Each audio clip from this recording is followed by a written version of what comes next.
Bienvenidos, hoy vamos a conocer el tema del ensayo. Un ensayo es un texto escrito de una extensión variable. Tiene estructura argumentativa y su propósito es comunicar una postura frente a cierto tema. La capacidad de convencimiento dependerá del tipo y cantidad de argumentos que se usen.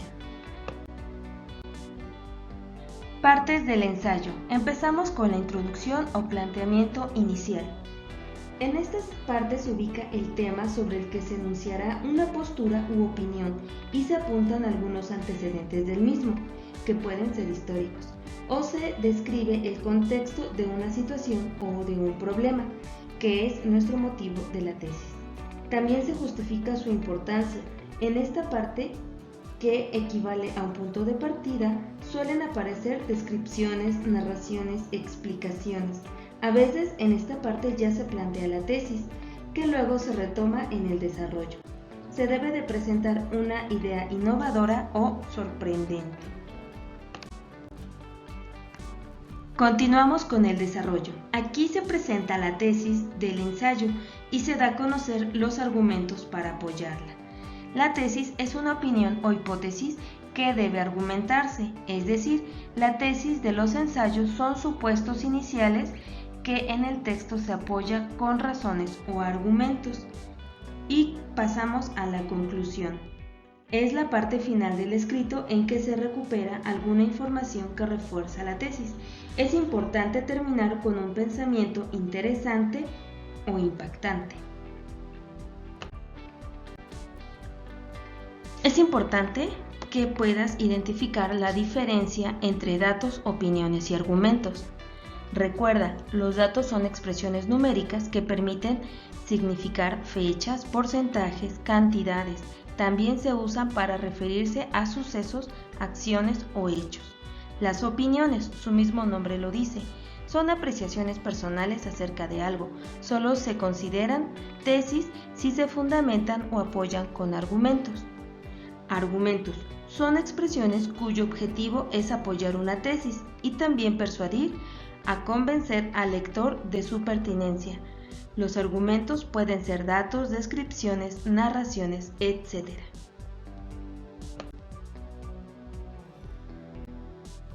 Citas textuales. Es importante incluir citas textuales dentro de tu ensayo. Son fragmentos de un texto que se recuperan de otro escrito.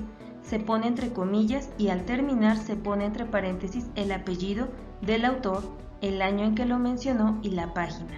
Por ejemplo, con todo, la razón por la que los intelectuales de nuestros días hablan de felicidad es porque, como media, los seres humanos no son más dichosos hoy que hace 50 años.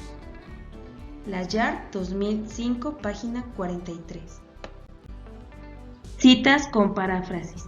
Este recurso discursivo consiste en expresar con palabras propias las ideas de otra persona acerca del asunto o tema, mencionando el nombre del autor y el año en que se publicó. Por ejemplo, Thomas Jefferson escribió en 1776 que a todos los hombres se les debe garantizar derechos básicos como la libertad, la vida y la búsqueda de la felicidad.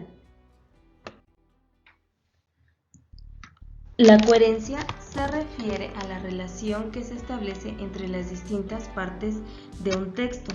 Se busca que algo tenga una estructura, que esté bien organizado, que tenga sentido lógico y no presente contradicciones. Por el contrario, un texto se considera incoherente cuando la estructura no es clara, no está bien organizado, presenta contradicciones y repeticiones innecesarias y no tiene sentido lógico.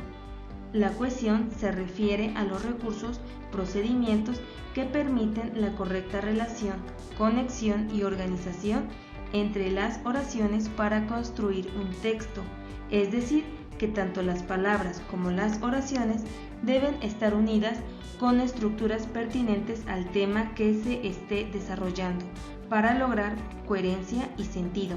Así, cuando un texto no posee una relación correcta entre las oraciones o enunciados o no son adecuados, se habla de un texto sin cohesión. Para lograr cohesión en un texto y por ende coherencia, es necesario utilizar distintos recursos o procedimientos. A continuación exponemos los más importantes. Conectores. Los conectores textuales se definen como nexos o elementos relacionantes entre enunciados, dependiendo de la correspondencia que se quiera establecer. Se utilizan uno u otro conector, no tienen género ni número, por lo tanto son invariables. Correferencias. Recurso utilizado para ir reemplazando las palabras por referentes o sinónimos, personajes, sucesos, lugares, ideas o procesos a lo largo del texto, para evitar la redundancia y permitir la secuencia de significado. Esto ayuda a que no se repitan las mismas palabras al hablar de un tema, sino que se utilicen expresiones distintas al tema original. Pronominalización.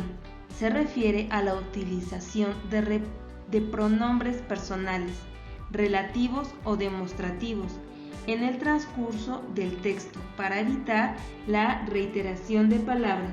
Para ello se utilizan los pronombres demostrativos, personales y posesivos.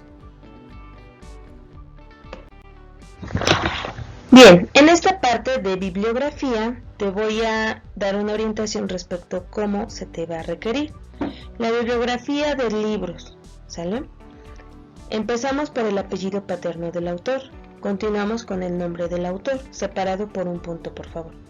Entre paréntesis vamos a poner el año de publicación del libro. Después de un punto continuamos con el título del libro, después con la edición. Si es la primera no se pone, a partir de la segunda en adelante se pone. Ciudad de publicación del libro y por último, después de 2 puntos y seguido va la editorial y punto final. Si tu material de consulta fue de internet, empezamos con el apellido paterno del autor, continuamos con el nombre del autor separado por un punto, por favor. Continuamos con el título del texto y la fecha de consulta de esa página, ¿sale? Y terminamos con la dirección URL.